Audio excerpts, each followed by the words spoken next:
The wind bit through the torn seams of Ethan's jacket as he stepped out of the rusted pickup truck that had become his makeshift home. The night was cold enough to make his breath visible, little clouds of fog that rose and vanished in the flickering glow of a nearby street lamp. Somewhere in the distance, a train howled, long and mournful, like it, too, knew what it was to be alone. Ethan shoved his hands into his pockets, feeling the crumpled $5 bill that was supposed to last him 2 more days. For a man worth billions, it was a strange thing to realize he'd started measuring wealth in loose change. He had come to this rundown town under an alias, no expensive suit, no polished shoes, no smartphone, no driver waiting to open doors for him.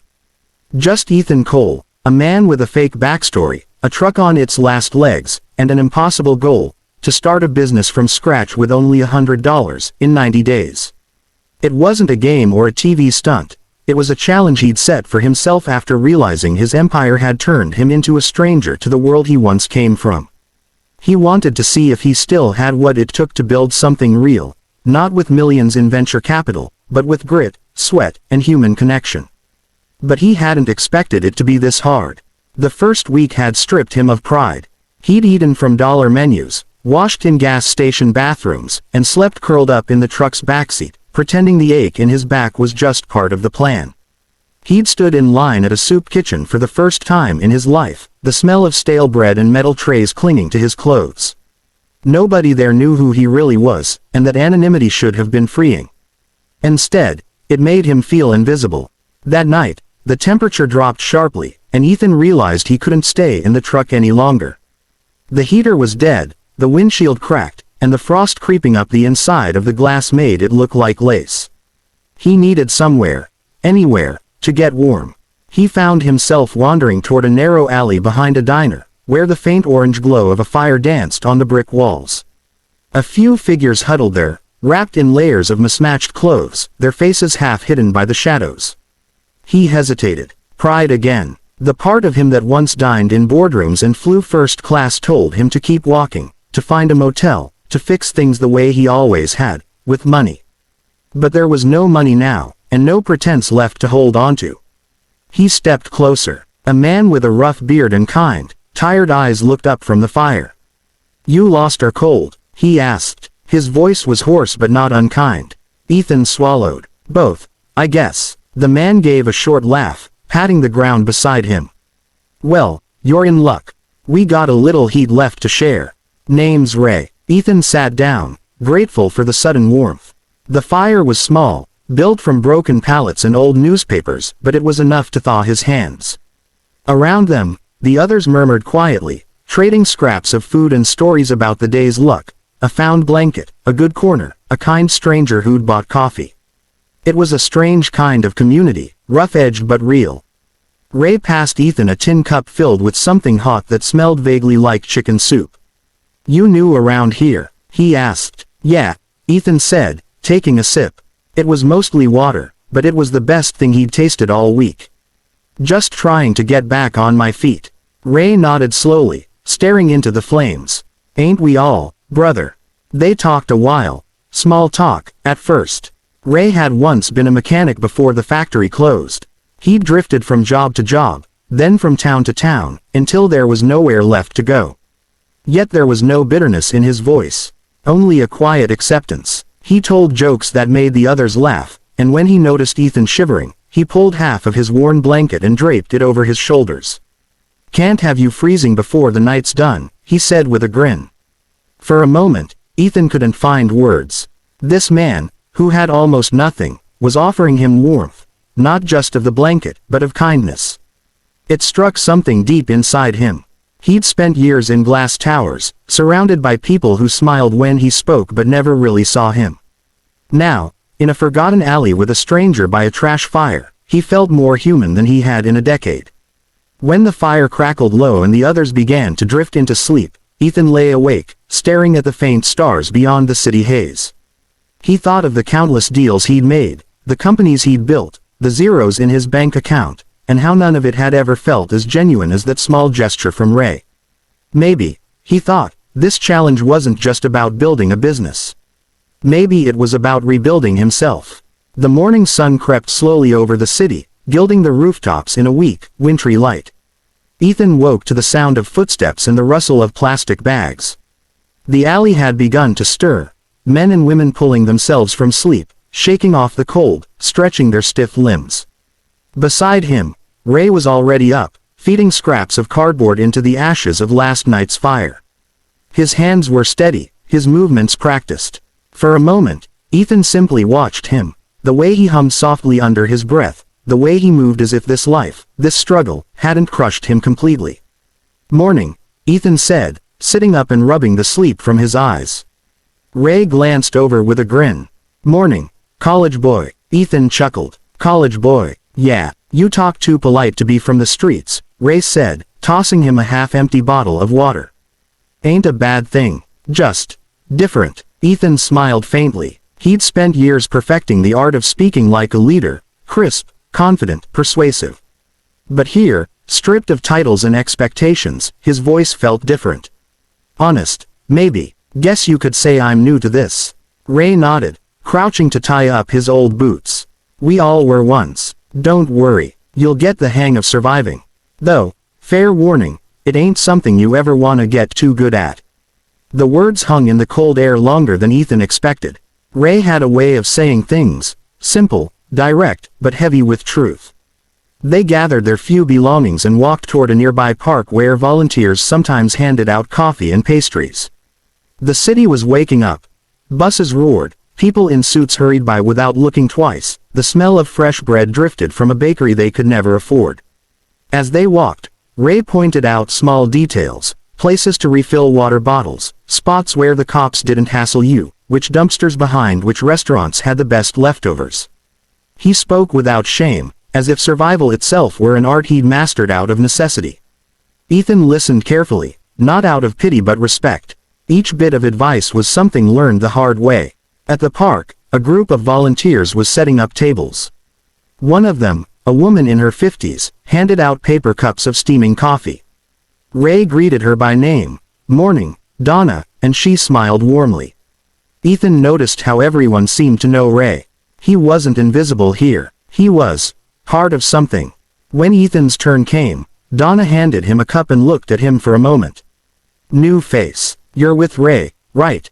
Ethan nodded. "Well, you're in good hands. He looks out for folks." Ray laughed from behind him. "Don't be telling him that. Gotta keep my tough reputation." They all chuckled, but Ethan could feel something shift inside him. In the corporate world, kindness was a transaction, a strategy. Here, it was currency of a different kind, genuine, uncalculated. Later that day, they sat near a bus stop watching traffic roll by. Ray was fiddling with a broken radio he'd found in a trash bin, trying to make it work again. "Used to fix these for a living," he said, turning the dials. "Could fix just about anything with an engine or a wire." "You were a mechanic?" Ethan asked. "Yeah, 20 years. Then the plant shut down, jobs moved overseas. Things got tight, wife left. After that, I kinda drifted." He shrugged. "But I still got my hands, still got my head. Just need a chance." Ethan watched him closely. There it was, the spark, the thing he'd spent years trying to quantify in balance sheets and investment pitches. Potential. Ray didn't need charity, he needed opportunity. A place to put his skills to use again. They spent the afternoon gathering cans and scrap metal to exchange for a few dollars. It wasn't much, but Ray turned it into something that felt like purpose. "See," he said, holding up a small bag of coins, "might not look like much, but that's breakfast tomorrow. Maybe even lunch if we stretch it."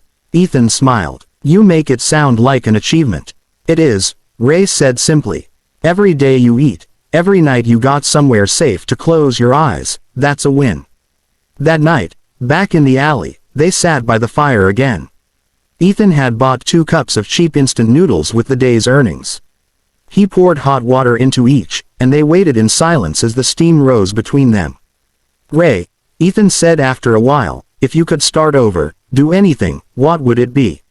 Ray didn't answer right away. He stared into the fire, thinking. "I'd open a little shop," he said finally. "Just a small repair place. Fix bikes, radios, old cars. Maybe teach some kids how to work with their hands." Something honest. Something that helps. Ethan nodded slowly, his mind already racing. He could see it. The sign, the tools, the people it could help. But more than that, he saw the man before him. Resilient, capable, still dreaming even when the world had forgotten him. He lay awake long after Ray had fallen asleep, staring at the flames. The billionaire inside him was beginning to stir again. Not the one who chased profits, but the one who built things that mattered. He thought about Ray's words, about what it meant to get too good at surviving. Maybe it was time to do more than survive. Maybe it was time to build, for both of them. The night of the reveal arrived with the kind of electric anticipation Ethan hadn't felt in years. The cameras were already in place, though Ray didn't know why they were there. He stood outside a small brick building on the edge of town, staring up at the freshly painted sign that read Ray's Repairs. His name, bold and clean, gleamed under the glow of the streetlight. He turned to Ethan, confusion furrowing his brow. "Ethan," he said, shaking his head. "What's all this? You tellin' me we're here for a job or something?" Ethan smiled faintly, that same quiet, almost secretive smile he'd worn so many times during their nights by the fire. But this time, his eyes gave him away. There was no trace of the weary drifter Ray had met months ago. The posture, the confidence, the subtle command in his voice, it was all there again, the aura of someone who'd spent a lifetime at the top. "Ray," Ethan began softly, "I haven't been completely honest with you." Ray blinked, half laughing. "Don't tell me you're one of those undercover journalists looking to write a sad story about the homeless guy with the busted radio." Ethan's grin widened. "Not exactly." He took a deep breath and gestured toward the cameras, the crew, the people waiting silently nearby. "My name isn't Ethan Cole, the drifter. It's Ethan Cole, founder and CEO of Horizon Technologies." For a moment, the world went still. Ray's jaw dropped. He looked from Ethan to the sign to the camera crew, back to Ethan again. You're that Ethan Cole. The one on the magazines. The billionaire." Ethan nodded. "The one who wanted to see if he could rebuild something meaningful from nothing. And I didn't just find that, I found you." Ray stepped back, shaking his head in disbelief. No, man, you're messin' with me." Ethan reached into his pocket and handed Ray a small set of keys. The metal glinted in the light. "This place is yours, Ray. Fully stocked, paid for, licensed, and ready to open. You told me once you wanted to help people, fix things, teach kids, build something honest. Well, here's your chance." Ray's eyes filled with tears before he could stop them. "You're telling me this is real? After all that, all those nights by the fire?" "It's real," Ethan said quietly. "You gave me something I couldn't buy. You reminded me what it's like to fight for every meal, to care about people without expecting anything back. You showed me what real resilience looks like. The least I could do was help you get back to doing what you love." Ray rubbed a hand over his face, trying to steady himself. "I don't even know what to say, man. You didn't have to do this." "I did," Ethan replied. "You helped me more than you'll ever know." The camera crew began to capture the moment as Ray stepped inside the shop. The smell of new paint mixed with motor oil and metal, a smell he hadn't realized he'd missed so much. Tools lined the walls, neatly arranged and gleaming under the lights. A red toolbox stood in the corner, engraved with his initials, RH. A workbench waited near the window, and beside it sat an old radio, the same one he'd once tried to fix in the alley. Ray turned to Ethan, his voice trembling. "You kept it." "Of course," Ethan said with a smile. "It reminded me of where we started." Ray laughed through his tears. "Man, this is wild. Me, a guy who didn't even have a roof 2 months ago, now owning a repair shop. Never thought I'd see the day." Ethan placed a hand on his shoulder. "You earned it, Ray. You never stopped believing in people, even when the world gave you every reason to quit. That's the kind of strength money can't buy." Outside, a few townspeople had gathered, watching the scene unfold through the shop windows. Some recognized Ethan immediately, their phones already out, recording. Within hours, the story would spread online. Undercover Billionaire helps homeless man start a new life. But for Ethan, it wasn't about the headlines. It was about the man standing in front of him, overwhelmed but alive, ready to start again. Ray turned back to the sign, tracing the letters of his name. "You know," he said with a shaky laugh, "I used to dream about something like this. But dreams don't usually come true for guys like me." Ethan met his gaze. "They do when someone believes they can."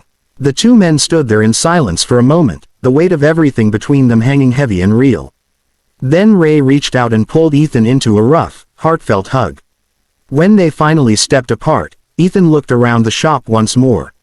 "This isn't the end of the story, Ray. It's the beginning. Let's make sure this place becomes what we both know it can be, a home for second chances." Ray nodded, wiping his eyes. "Yeah, let's build something that lasts." And as the camera lights dimmed and the crew began to pack up, the two men stayed behind, sitting on the shop floor with mugs of coffee, talking about engines and life and all the broken things worth fixing. Outside, the first customers would come tomorrow. Inside, two unlikely friends had already built something stronger than any business. They'd built trust, hope, and the kind of redemption that money alone could never buy.